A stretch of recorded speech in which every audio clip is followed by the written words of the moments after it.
لا حول ولا قوة إلا بالله العلي العظيم أعوذ بالله من الشيطان الرجيم بسم الله الرحمن الرحيم رب اشرح لي صدري ويسر لي أمري واحلل عقدة من لساني يفقهوا قولي اللهم صل على محمد وآل محمد وعجل فرجهم معزز خاہران السلام علیکم۔ آج کا ہمارا موضوع درس احکام و مسائل عبادات ہے، درس نمبر 14، اور آج ہم پڑھیں گے نماز گزار کا لباس اور اس کی شرطوں کے بارے میں۔ تو درس کا ہم آغاز کرتے ہیں۔ اس کے پہلے یہ بات پھر سے دہرانا ضروری ہے کہ جو بھی PDF بھیجا جاتا ہے اس کی آڈیو بنا کے آپ سب ہمیں واٹس ایپ یا ٹیلی گرام پہ بھیجیں، اور جو سوالات پوچھے جائیں ان کے جوابات بھی لکھ کے ہمیں تحریر فرما کر بھیجیں۔ تو درس کا آغاز کرتے ہیں۔ بسم اللہ الرحمن الرحیم۔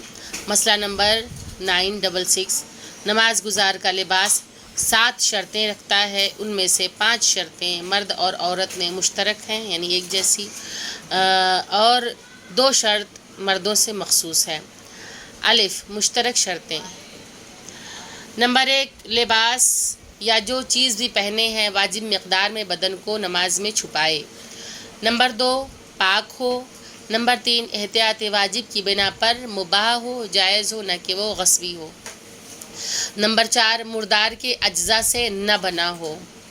نمبر 5، حیوان درندہ بلکہ احتیاط واجب کی بنا پر دوسرے حرام گوشت حیوان سے بھی نہ بنا ہو۔ کس کا؟ نماز گزار کا لباس۔ ب، مردوں سے متعلق مخصوص شرطیں۔ نمبر 1، اگر نماز گزار مرد ہے تو اس کا لباس زردوزی کا نہ ہو۔ جو ایمبرائڈری ہوتی ہے، جو زردوزی ہوتی ہے، اس کی کڑھائی، اس کے لباس پہ وہ کام نہیں ہونا چاہیے۔ اس کے بعد دوسری شرط یہ ہے کہ اگر نماز گزار مرد ہے تو اس کا لباس خالص ریشم کا نہ ہو، کہ ریشمی لباس بھی مردوں پہ حرام ہے، لہٰذا نماز گزار کا لباس بھی ریشمی نہیں ہونا چاہیے اگر وہ مرد ہے تو۔ جس طرح سے سونا مردوں پہ حرام ہے، اسی طرح سے ریشمی لباس بھی۔ لباس یا جو چیز بھی پہنے ہو واجب مقدار میں بدن کو نماز میں چھپائے۔ مسئلہ نمبر 967، مرد کے لیے نماز میں شرمگاہ کا چھپانا ضروری ہے گرچہ کوئی دیکھ نہ رہا ہو، اور بہتر ہے کہ ناف سے زانو تک بھی چھپائے۔ مسئلہ نمبر 968، عورت کے لیے نماز میں پورے بدن یہاں تک کہ ہاتھ کی کلائی، پیر کی پنڈلیاں، گردن، سر اور بال کا چھپانا ضروری ہے گرچہ ایسی جگہ نماز پڑھ رہی ہو جہاں پر کوئی موجود نہ ہو، کہ اگر وہ تنہائی میں بھی نماز پڑھ رہی ہے تو بھی اسے ان چیزوں کو چھپانا واجب ہے نماز میں، لیکن 3 حصے کا چھپانا ضروری نہیں۔ اب وہ 3 حصے کون کون سے ہیں؟ الف، چہرے کا وہ حصہ جیسے اسکارف جو معمول کے طور پر نہیں چھپاتا، جبکہ اسکارف کا گلے سے اسکارف جو ہے وہ گلے سے باندھ رکھا ہو، یعنی جتنا حصہ چہرے کا کھلا ہوا ہو۔ اس کے بعد با، ہاتھ گٹے سے لے کے انگلی کے سرے تک، کہ گٹے تک ڈھکا ہونا واجب ہے۔ اس کے بعد جو انگلی تک کا حصہ جو ہے وہ کھلا رہ سکتا ہے۔ پیر ٹخنے سے لے کر نیچے تک، یعنی کہ جو نیچے کی جو ہڈی ہے ٹخنے کی، اس کے نیچے تک پیر بھی کھلا رہ سکتا ہے۔ قابل ذکر ہے کہ عورت اس بات کا یقین حاصل کرنے کے لیے واجب مقدار کو چھپایا ہے، ضروری ہے کہ چہرے کے اطراف کا کچھ حصہ اور ٹخنے سے تھوڑا نیچے تک چھپائے، اور اسی طرح خود گٹے اور ٹخنے کا چھپانا واجب ہے، کہ اگر وہ اسکارف لپیٹ رہی ہے تو چہرے کا تھوڑا حصہ جو ہے وہ بھی کور ہو جائے۔ مثلا جو چن ہوتی ہے، جو ٹھڈی ہوتی ہے، اس کو بھی اس میں وہ اسکارف میں اپنے کور کر لے، اور اسی طریقے سے خود گٹے اور ٹخنے کا بھی چھپانا اسی طرح سے واجب ہے۔ مسئلہ نمبر 969، اگر نابالغ بچی نماز پڑھنا چاہے تو اس کا حکم بدن کے چھپانے کے اعتبار سے بالغ عورت کی طرح ہے، لیکن نابالغ بچی پر سر، بال اور گردن کا نماز میں چھپانا واجب نہیں ہے، کہ ابھی وہ بچی سن بلوغ کو نہیں پہنچی ہے اور وہ نماز پڑھ رہی ہے، تو کہہ رہے ہیں کہ اس پر یہ چیزیں واجب نہیں ہیں، لیکن پھر بھی اسے یہ چیز کرنا ہے، یعنی کہ چھپانا چاہیے۔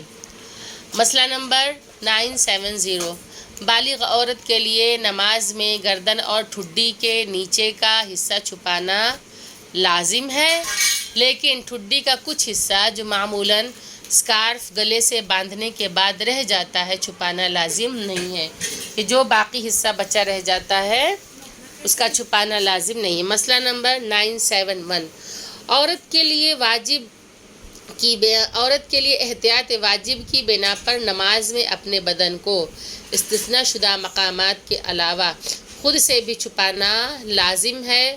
پس اگر چھوٹی آستین کا لباس یا ایسی شلوار پہنے کہ پیر کی پنڈلی کھلی ہوئی ہو اور نماز کے وقت چادر کو اس طرح اوڑھے کہ کوئی دوسرا اس کے بدن کو نہ دیکھ رہا ہو، لیکن کیونکہ اپنا چہرہ چادر کے اندر کیے ہوئے ہے اس لیے اپنے برہنہ بدن کے حصے کو دیکھ رہی ہو تو یہ اشکال ہے، مشکل رکھتا ہے، اور احتیاط واجب یہ ہے کہ ترک کرے کہ اگر اس نے چادر کے اندر اپنا چہرہ ڈالا ہے اور اس چادر میں سے وہ اعضاء اسے دکھائی دے رہے ہیں تو کیا کہہ رہے ہیں کہ یہ اشکال رکھتا ہے اور احتیاط واجب ہے کہ ترک کرے ایسا کرنا۔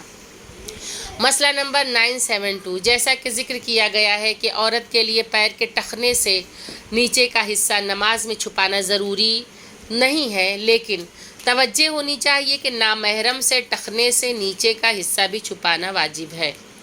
پس اگر ایسا ہو کہ نامحرم مرد نماز میں اس کے پیر کو ٹخنے سے نیچے کے حصے کو، یعنی کہ جو تلوے کا حصہ ہے، جو اس کے پیر کا حصہ ہے، دیکھ رہا ہو تو عورت پر اس کا بھی چھپانا واجب ہے، اور یہ حکم نامحرم کے موجود ہونے کی وجہ سے ہے، نہ نماز کی وجہ سے۔ اس بنا پر اگر گناہ کرے اور نامحرم سے اپنا قدم نہ چھپائے تو اس کی نماز باطل ہے، کیونکہ نامحرم سے ان اعضاء کو چھپانا ویسے بھی واجب ہے، نہ کہ نماز کی وجہ سے وہ واجب ہوا ہے۔ ایسے بھی عام حالات میں بھی کہہ رہے ہیں کہ اگر نامحرم مرد دیکھ رہا ہے تو اسے چھپانا واجب ہے، لیکن اگر وہ ایسا نہیں کرتی ہے تو نامحرم سے اپنا قدم نہ چھپائے تو اس کی نماز باطل نہیں ہے۔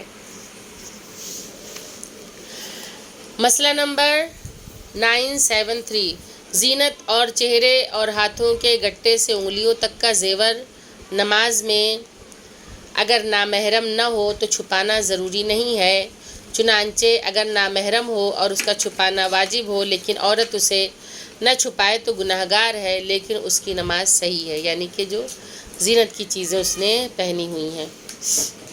مسئلہ نمبر 974، نماز میں بدن چھپانے کے لحاظ سے واجب اور مستحب نماز میں کوئی فرق نہیں ہے، صرف نماز میت میں اس کا شرط ہونا احتیاط لازم کی بنا پر ہے۔ مسئلہ نمبر 975، جس وقت انسان بھولے ہوئے سجدے کی قضا بجا لا رہا ہو ضروری ہے کہ بدن کو نماز کی طرح چھپائے، اور سجدہ سہو کرتے وقت بدن کا چھپانا ضروری نہیں ہے، گرچہ احتیاط مستحب ہے کہ سجدہ سہو بجا لاتے وقت بھی خود کو چھپائے، اور اسی طرح سجدہ تلاوت یعنی قرآن کا جو واجب سجدہ ہے، سجدہ واجب قرآن اور سجدہ شکر بجا لاتے وقت بدن کا چھپانا لازم نہیں ہے۔ مسئلہ نمبر 983، نماز گزار کا لباس پاک ہونا چاہیے، اور اگر کوئی شخص اختیار کی حالت میں نجس لباس کے ساتھ نماز پڑھے تو اس کی نماز باطل ہے، اور اس کی وضاحت بدن اور لباس کے پاک ہونے کی فصل میں کی گئی ہے کہ نماز گزار کا لباس اور اس کا بدن پاک ہونا ضروری ہے، اور اختیاری حالت میں یعنی کہ وہ اس نجس لباس کو دور کر سکتا ہے، نجاست کو دور کر سکتا ہے، اسے پاک کر سکتا ہے، اور اسے اختیار حاصل ہے، لیکن تب بھی اگر وہ نہیں کرتا، نجس لباس میں نماز پڑھتا ہے نجس بدن کے ساتھ، تو کہہ رہے ہیں کہ اس کی نماز باطل ہو جائے گی، اور اس کی وضاحت جو ہے وہ آپ لوگوں کو اس کی پچھلی فصل میں بیان کی جا چکی ہے۔ تو یہ رہا آج کا درس، اس کی آڈیو بنا کے آپ لوگ ہمیں واٹس ایپ یا ٹیلی گرام پہ ضرور بھیجیں۔ سوال نمبر 1، کون سی شرطیں مرد اور عورت دونوں میں مشترک ہیں؟ سوال نمبر 2، مردوں سے متعلق جو مخصوص شرائط ہیں انہیں بیان کریں۔ سوال نمبر 3، نماز میں کتنی واجب مقدار میں بدن کو چھپانا ہے؟ اس کے بعد اگلا سوال ہے سوال نمبر 4، کیا نابالغ بچی کے لیے نماز میں حجاب کا کیا حکم ہے؟ اور اگلا سوال یہ ہے، نماز میں بدن چھپانے کا واجب اور مستحب نمازوں میں کیا حکم ہے؟ یہ رہے آپ کے سوالات۔ آپ لوگ اس کے جوابات لکھ کے ہمیں واٹس ایپ پہ ٹیلی گرام پہ سینڈ کر دیں۔ وآخر الدعوانا ان الحمدللہ رب العالمین، اللہم صلی علی محمد و آل محمد وعجل فرجہم۔ السلام علیکم، خدا حافظ۔